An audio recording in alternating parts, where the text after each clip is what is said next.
Salam alaikum, bonjour, merci et bienvenue. Je suis Mohamed Kamara, doctorant en informatique. Ici, on parle de business, d'entrepreneuriat, d'informatique, d'apprentissage de langue et d'éducation. Si ce sujet vous intéresse, vous êtes au bon endroit. Dans cette série de vidéos, nous allons voir les 11 compétences essentielles pour un entrepreneur d'après l'organisation Trump, publié dans le livre Entrepreneurship 101. Dans cette vidéo, nous allons voir la première des compétences parmi ces 11 compétences qui est l'analyse.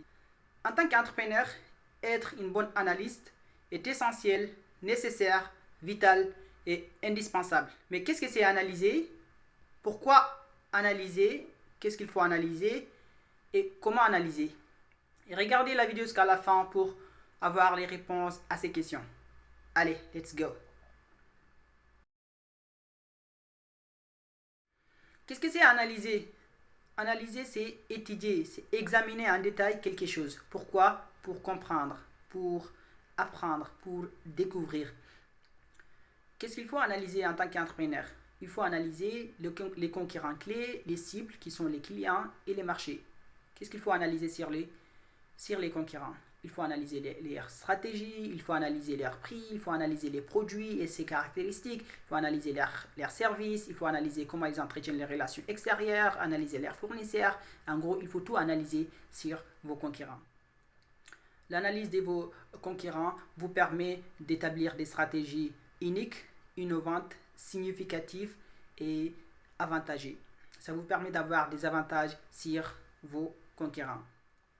Et qu'est-ce qu'il faut analyser sur les clients? Il faut analyser les comportements de vos clients, analyser leurs besoins, analyser leurs attentes. Cela vous permet de mieux répondre à leurs attentes et satisfaire leurs besoins. Et comment analyser? Voici 4 étapes pour faire une analyse efficace. La première des étapes, identifier les concurrents clés et vos cibles. La deuxième étape, c'est de collecter des informations sur vos concurrents et vos clients.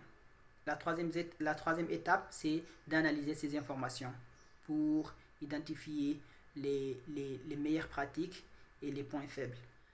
La quatrième étape, c'est d'établir des stratégies, une vision et passer à l'exécution. Prenons un exemple. Supposons que vous voulez vous lancer dans une restauration. Vous voulez faire un projet de restauration. Qu'est-ce qu'il faut faire? La première des étapes, il faut identifier les restaurants clés similaires au type de restaurant que vous voulez faire. Et identifier aussi vos clients. La deuxième étape, c'est de collecter des informations le max possible. Des informations sur vos concurrents et sur vos clients. Comment? Il faut par exemple consulter les sites web, leurs sites web s'ils en ont, ou partir sur les terrains, voir comment ils font, qu'est-ce qu'ils proposent comme produits, quelles sont les caractéristiques de ces produits, quels sont leurs points forts, quelles sont leurs meilleures pratiques, quels sont leurs points faibles. La troisième étape, c'est d'analyser ces informations-là. Une fois que vous collectez des informations sur vos concurrents, il faut analyser ces informations afin de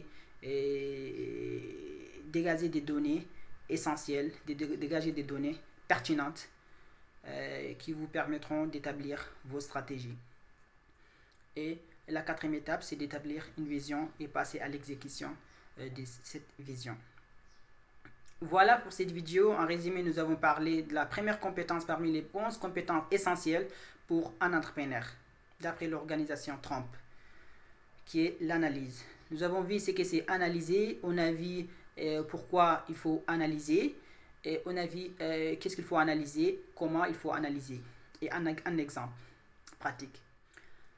Si cette vidéo vous a été utile, likez, commentez, abonnez-vous pour soutenir la chaîne. Ne manquez pas la prochaine vidéo qui sera sur la vision, qui est aussi une compétence très essentielle pour un entrepreneur, c'est-à-dire comment établir une vision efficace. À votre tour, qu'en pensez-vous de cette compétence? Pensez-vous qu'elle est essentielle pour un entrepreneur? Partagez votre avis en commentaire. Je serai ravi de vous lire. Merci et à très vite pour la prochaine vidéo.